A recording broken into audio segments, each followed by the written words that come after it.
বিসমিল্লাহির রহমানির রহিম। তো আজকে এমএস ওয়ার্ড রিলেটেড একটি ভিডিও নিয়ে আসলাম। আজকের ভিডিওতে আমরা শিখব, সাধারণত আমরা এমএস ওয়ার্ডে এই যে সাধারণ যে বুলেটগুলো আছে, এই বুলেটগুলো ছাড়া আমরা কিন্তু আর ব্যবহার করতে পারি না। তো এগুলো ছাড়া আমরা কিভাবে কাস্টমাইজ বুলেট ব্যবহার করতে পারি আমাদের ইচ্ছা মতো এবং প্রয়োজন অনুসারে, সে বিষয়ে শিখব। চলুন শুরু করা যাক।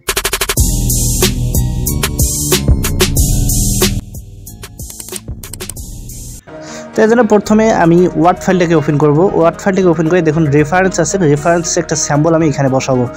তো এই জন্য আমি প্রথমে ইন্টারনেট থেকে একটা স্যাম্পল ডাউনলোড দেবো। রেফারেন্স লিখে সার্চ দিয়ে তারপর পিকচার অপশনে ক্লিক করলে কিন্তু রেফারেন্সের একটা স্যাম্পল আমরা যে কোনো একটা চুজ করে সেটা ডাউনলোড করে নেব। যে এইটা হচ্ছে পারফেক্ট আমার মনে হচ্ছে।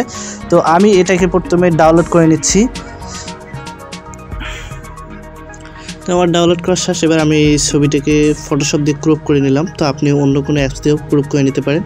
তো আমি ফটোশপ দিয়ে ক্রপ করে এটাকে ডেস্কটপে সেভ করে নেব। ডেস্কটপে সেভ করার পর এটাকে ক্লোজ করে দেব। দেখুন আমার ছবিটি কিন্তু সেভ হয়ে গেছে। এবার আমি আবার ওয়ার্ড ফাইলে যাব।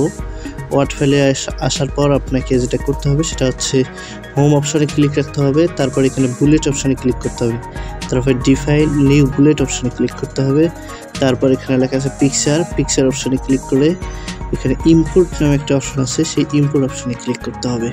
ইম্পোর্ট অপশনে ক্লিক করার পর আমি যেহেতু ডেস্কটপে সেভ করেছি সেহেতু আমাকে ডেস্কটপে ক্লিক করতে হবে।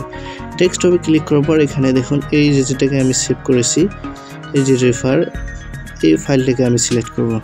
সিলেক্ট করে অ্যাড অপশনে ক্লিক করলে কিন্তু আমার এখানে অ্যাড হয়ে যাবে।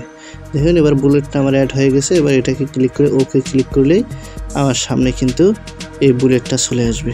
তো এটা একদম একটা ডিফারেন্ট ক্লাস। আশা করি আপনারা বুঝতে পেরেছেন কিভাবে আমরা কাস্টমাইজ বুলেট তৈরি করতে পারি ওয়ার্ড ফাইলের মাধ্যমে, সেই বিষয়ে আজকে আমরা শিখলাম। তো সবাই ভালো থাকবেন, দেখা হবে আরেকটি নতুন ভিডিওতে। ধন্যবাদ সবাইকে।